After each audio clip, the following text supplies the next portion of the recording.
दोस्तों, आज की जो हमारी मूवी होने वाली है वो बहुत ही ज्यादा कंट्रोवर्शियल टॉपिक पर है और ये भी हो सकता है कि आप में से कुछ लोगों को ये मूवी पसंद भी न आए। इस मूवी में डार्क लव स्टोरी को बताया गया है और ये भी बताया गया है कि कोई अपने प्यार के लिए कहाँ तक जा सकता है।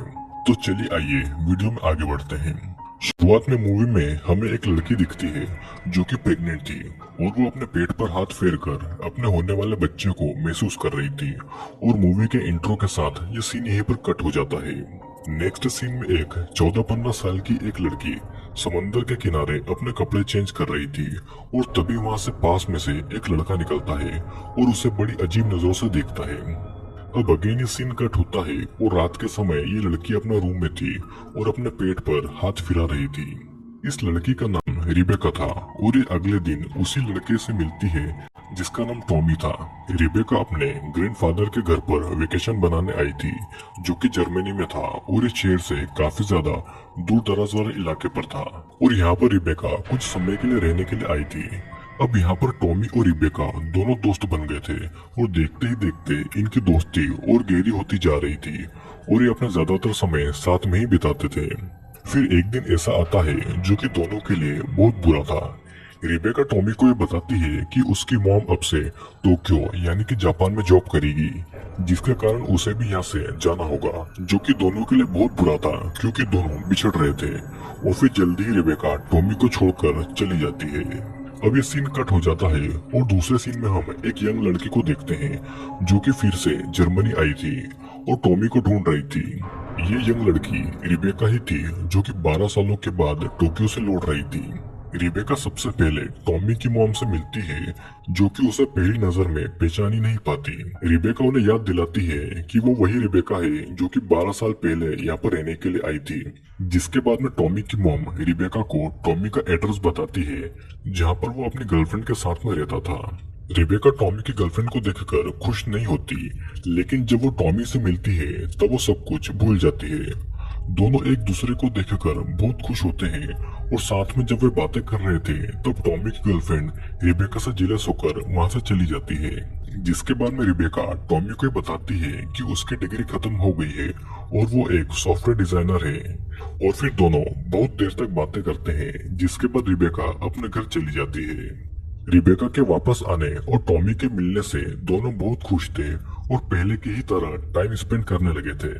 रिबेका टॉमी से सच्चा प्यार करती थी और उसे उनके बचपन की हर एक बातें याद थी और टॉमी ने भी दोनों के बचपन की हर एक चीज को संभाल कर रखा हुआ था। मतलब कि इन दोनों का प्यार सच्चा था और अभी भी एक दूसरे के दिल में जिंदा था। फिर एक दिन टॉमी रिबेका को ये बताता है कि वो एक बायोलॉजिस्ट है और वो एक एनवायरमेंट एक्टिविस्ट के ग्रुप से जुड़ा हुआ है जो कि जानवरों की क्लोनिंग करके जानवरों की पॉपुलेशन को बढ़ाना चाहते हैं। अब जिन भी लोगों को क्लोनिंग का मतलब नहीं पता तो मैं उन्हें ये बता दूं कि क्लोनिंग जिसमें एक जानवर का हूबहू क्लोन बनाया जाता है और सीधी भाषा में कहूँ तो उनकी फोटोकॉपी की जाती है। मतलब कि अगर एक जानवर से दूसरे जानवर की क्लोनिंग की जाएगी तो उनमें जरा भी फर्क नहीं होगा, वो हूबहू एक दूसरे जैसे दिखेंगे और यहाँ तक कि उनके डीएनए में भी कोई बदलाव नहीं होंगे, मतलब कि दोनों के डीएनए सेम ही होंगे। जिसके बाद में टॉमी रिबेका को अपने क्लोन किए हुए कुछ कीड़ों को दिखाता है और उससे उनका ग्रुप ज्वाइन करने को भी कहता है और रिबेका तो टॉमी की हर एक चीज से खुश थी।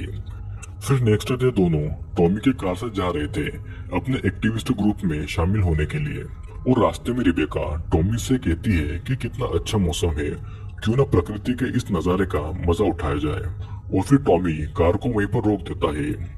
रिबेका पहले कार से उतरकर मैदानों की ओर बढ़ती है, लेकिन यहाँ पर एक ऐसा हादसा होता है जो कि रिबेका का दिल तोड़ देता है।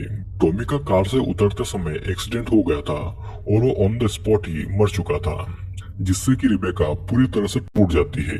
वो टॉमी का संभाला हुआ गिफ्ट देखती है जिसमें टॉमी ने बचपन में ही लिखा था कि वो हमेशा रिबेका का वेट करेगा। रिबेका पूरी तरह से टूट चुकी थी और वो सुसाइड करने की भी कोशिश तो करती है, लेकिन ऐसा नहीं कर पाती। फिर नेक्स्ट सीन में रिबेका टॉमी की कब्र पर फूल चढ़ाने आई हुई थी। वो वहाँ पर फूल चढ़ाती है और फिर टॉमी के पेरेंट्स को अपने घर पर कुछ डिस्कस करने के लिए बुलाती है। रिबेका उन्हें कुछ ऐसा बताती है जिससे कि उनका दुख एक पल में ही मुस्कुराहट में बदल जाता है। दरअसल रिबेका ये चाहती थी कि टॉमी का क्लोन बनाया जाए, जिसके लिए उसे टॉमी के दोनों पेरेंट्स के स्किन के टिश्यू चाहिए थे। टॉमी की माँ पहले इसके बिल्कुल खिलाफ थी, लेकिन टॉमी के फादर उसे मना लेते हैं और वो अपने सेल के टिश्यू रिबेका को लाकर दे देते हैं, जिसे लेकर के रिबेका वापस टोक्यो आती है और रिबेका टॉमी के डीएनए से उसका क्लोन बनाती है और वो उसे अब अपने पेट में पालने वाली थी, जो कि वक्त के साथ धीरे धीरे बड़ा होता है और फिर समय आने पर ऑपरेशन के द्वारा रिबेका के बच्चे को जन्म भी दिया जाता है, जो कि असल में रिबेका का बच्चा नहीं बल्कि टॉमी का क्लोन था। वो रिबेका ने बस उसे अपनी कोख में पाला हुआ था और फिर रिबेका अपने बच्चे के जन्म के बाद में उसे वापस जर्मनी लेकर आ जाती है। रिबेका अपने बच्चे का पूरा ख्याल रखती है और वो अब धीरे धीरे बड़ा भी हो रहा था। रिबेका का बच्चा जब थोड़ा बड़ा होता है और बोलने लगता है तो वो बार बार रिबेका से अपने पिता के बारे में पूछता है, जिसके जवाब में रिबेका हर बार उसे टाल दिया करती थी। और हम ये देखते हैं कि रिबेका और उसके बच्चे के बीच में कुछ ज्यादा ही क्लोज रिलेशन था। रिबेका ने अपने इस बच्चे का नाम भी टॉमी ही रखा था और ये हूबहू टॉमी के बचपन वाले रूप जैसा ही दिखता था। फिर एक दिन ऐसा होता है कि रिबेका टॉमी की फ्रेंड को अपने घर पर इनवाइट करती है, लेकिन वो उसके यहाँ पर आने से मना कर देती है, जिसके बाद में उस बच्चे की माँ रिबेका को बुलाकर ये कहती है कि वो उसके क्लोन बच्चे को उनके बच्चों से दूर ही रखे, जिसे सुनकर रिबेका को बहुत बुरा लगता है, क्योंकि रिबेका ये नहीं चाहती थी कि उसके बच्चे टॉमी को ये कभी भी पता चले कि वो एक क्लोन है। अब एक दिन होता ये है कि टॉमी के बर्थडे वाला दिन था। रिबेका ने टॉमी के सभी फ्रेंड को इनवाइट किया हुआ था, लेकिन किसी भी बच्चे के पेरेंट्स अपने बच्चे को टॉमी के बर्थडे पर नहीं भेजते और बेचारे टॉमी को अकेले ही अपना बर्थडे सेलिब्रेट करना पड़ता है।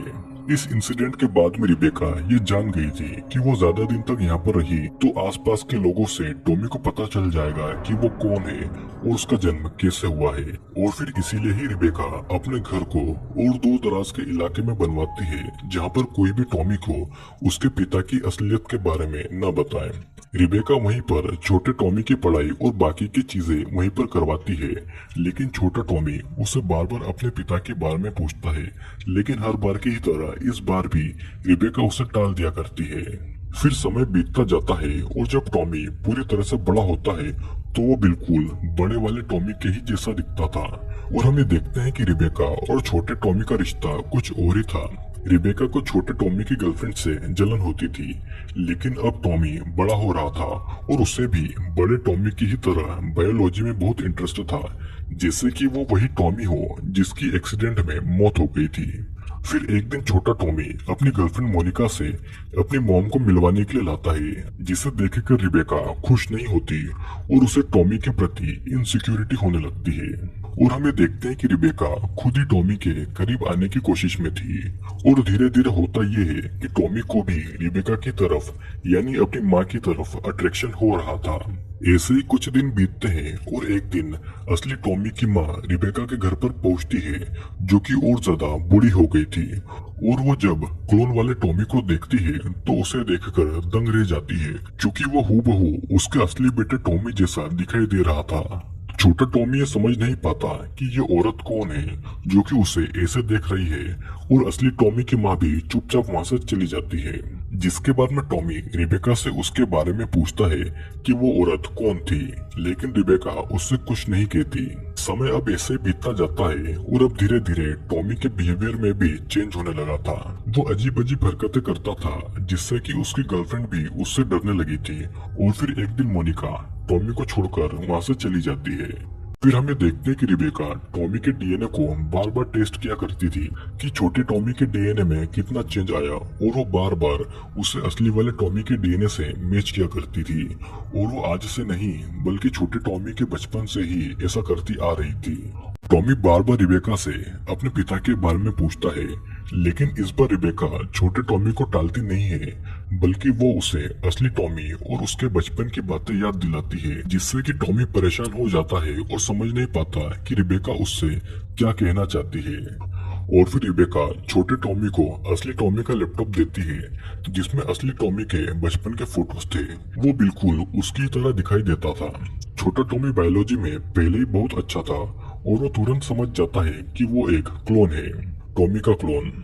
जिसके बाद में छोटा टॉमी रिबेका पर गुस्सा करता है और रिबेका उससे कहती है कि वो वापस आ चुका है, उसका असली टॉमी वापस आ गया है। रिबेका और टॉमी धीरे धीरे क्लोज आते हैं और दोनों एक दूसरे को किस भी करते हैं और फिर दोनों इतने ज्यादा क्लोज आ जाते हैं कि दोनों के बीच में इंटरकोर्स होता है और फिजिकल रिलेशनशिप भी बन जाता है और फिर दोनों कुछ समय साथ में बिताते हैं। अब नेक्स्ट सीन में हम देखते हैं कि टॉमी ने अपना सारा सामान पैक कर लिया था और वो घर को छोड़कर जा रहा था और वो जाते जाते रिबेका को मॉम नहीं बोलता और वो थैंक यू रिबेका बोलकर वहां से चला जाता है। और जो औरत मूवी के स्टार्टिंग में प्रेग्नेंट थी वो रिबेका ही थी, लेकिन उसके पेट में कोई क्लोन नहीं बल्कि असली बच्चा था, टॉमी का बच्चा। और ये मूवी यहीं पर एंड हो जाती है।